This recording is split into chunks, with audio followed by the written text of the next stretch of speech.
Join us as we hear about God's signs, miracles, and wonders for Minister Juanita Wright. Hi, my name is Minister Juanita Wright. I'm Associate Minister at the house here at the House of Worship. And I just want to share a miracle that had happened in my life. Back in 1999, my husband, Jack Wright, he had a stroke. And so we went over to the hospital and they checked him in. I told his family, all of them came over there. And as we were waiting, the doctor came in and he said he had a stroke. So I told everybody that he had a stroke, so everybody went home. So we knew that the doctor was gonna keep him there in the hospital. So everybody left and I'm sitting waiting because they were gonna take him up to the room. So as I'm waiting in the emergency room for them to take him up, a doctor came to me and said, "Miss Wright, I just want to tell you your husband had a stroke. He had an aneurysm." And I'm standing there, I never heard of an aneurysm, so I didn't know what it was. So I asked him, I said, "Well, what is that?" He said, "It's where he's bleeding on the brain. And normally we can put a tube in and drain the blood, but because he's bleeding on the base of his brain, on the stem of his brain, there's nothing we could do." And he just turned and walked away. So I'm standing there trying to absorb what he just told me. So, okay. So at this point, I'm just confused because I don't know what an aneurysm is. All I know is what he's telling me. So as we go upstairs, they took him up to the third floor, which is a critical floor. They took him up there and I got up there and I was in the waiting room. And as I'm in the waiting room, the doctor that was going to be his doctor on that floor came. He told me, he said, "Miss Wright?" And I said, "Yes." He said, "I just want to let you know that if you come in your husband's room and you see all these tubes hooked up on him, it's because he's not breathing on his own." And he turned and walked away. So not giving me any good news. So I said, okay. So I called his oldest sister, which her name is Lily, but we call her Sweet Cake. So I called her and I told her what the doctor had told me. And she said, okay. So I left it up to her to tell the rest of the family. And I called my pastor and my deacon and I informed them what the doctor had said. And that was on December the 25th, the day after Christmas. And so we was there in the hospital. And, if you went in his room, you would think there's nothing wrong with this man. He looked in perfect health. But what was going on was on the inside, not the outside. So everybody that came to see him, I let him go in to see him because, he looked normal to me. And one day, my daughter went in to see him. And her and her aunt went in. And she was in there to see her dad. And he didn't know who she was. So she was crying because she know he should know who she was.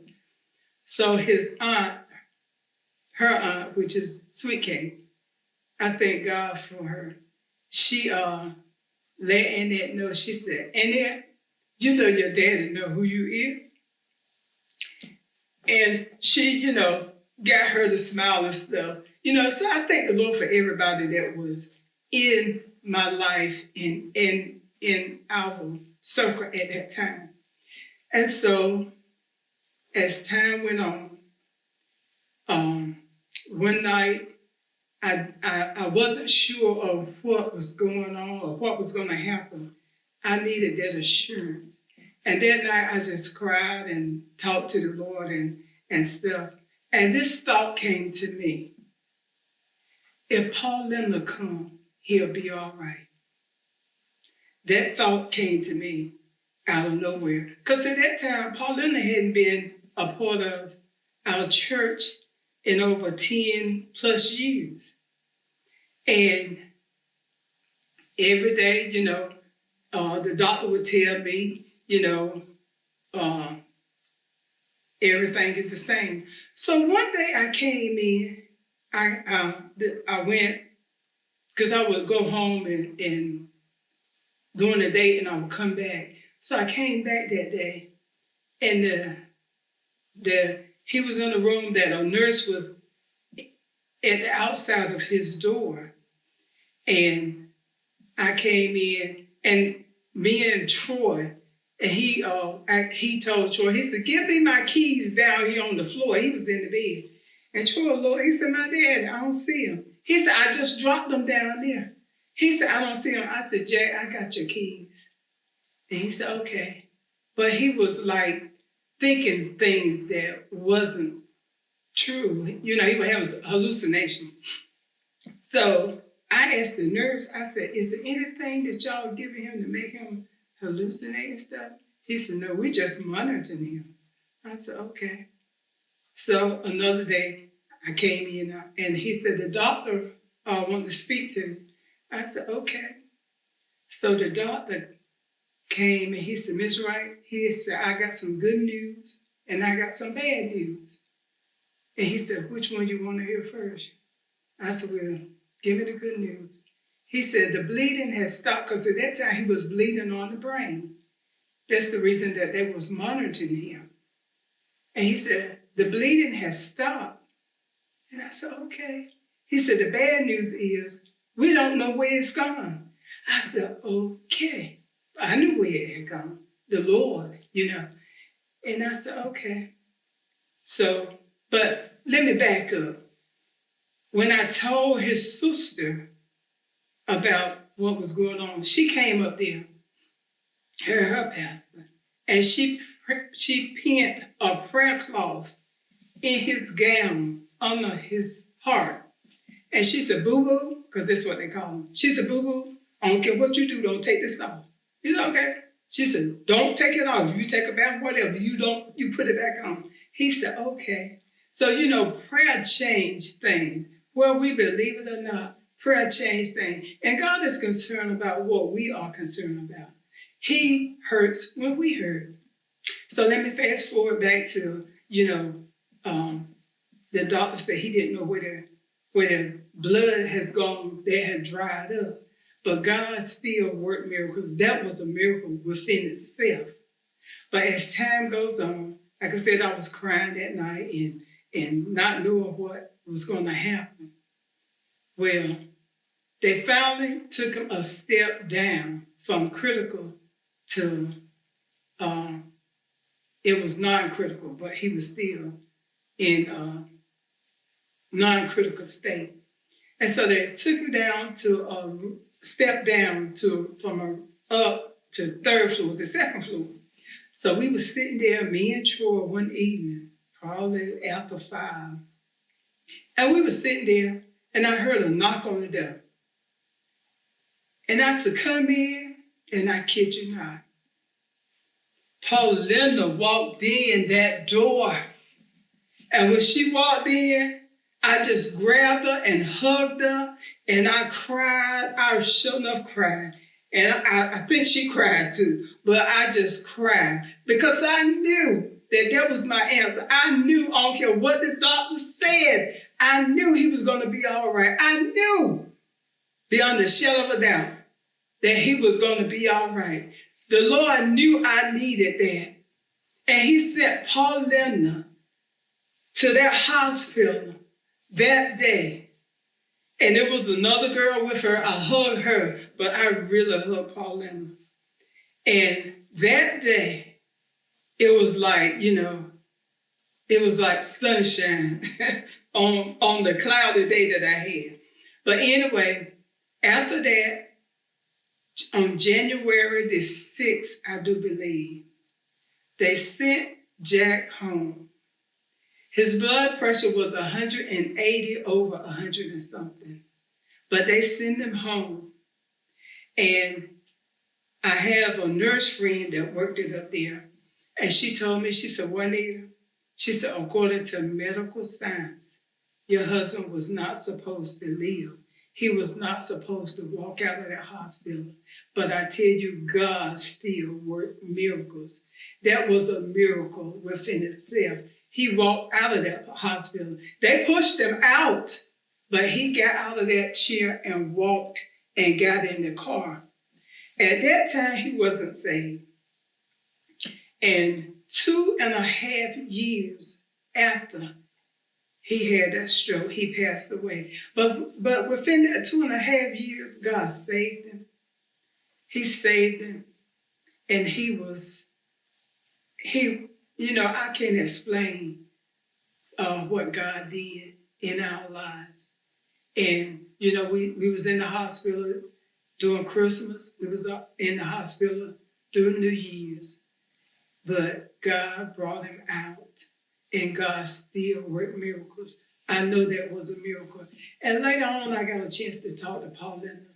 And I called Paulina and I was talking to her. And I said, I told her about, the Spirit spoke to me and said if she come, that he would be all right. And she said, Juanita, she said, when Mom, because that's what she called her mama, Mother Barry, she called her Mom. She said, Juanita, when Mom told me that you and Jack was in the hospital, she said, I had to come. It was like an urgency. I had to come. I said, it was the Lord summoned you to come that I could get my answer. And I thank God. And in his passing, and I'm just making it short because it's a whole lot that happened, but time won't let me tell it all. But if I meet you on the street one day and you want to hear it, I'll be glad to tell you. But he lived 2.5 years after that. And God called him home. But in that, when he passed that Friday, when he went to the hospital that Wednesday, we was at the hospital, and I always stay up there when he go to the hospital. And he said, this was on a Wednesday, and that Thursday, I had to come and get him some clothes, because I stayed that Wednesday. But that Thursday, I came to get some clothes, and as I came home, and I got out of my car, it was so many blackbirds in my backyard. I mean, they looked like a blanket of blackbirds. And when I opened my door and walked in, I heard in my spirit, it will never be the same again. I didn't understand it then, but a whole lot of things I understand now that I didn't understand then. And I went and I got us some clothes, and I went on back to the hospital.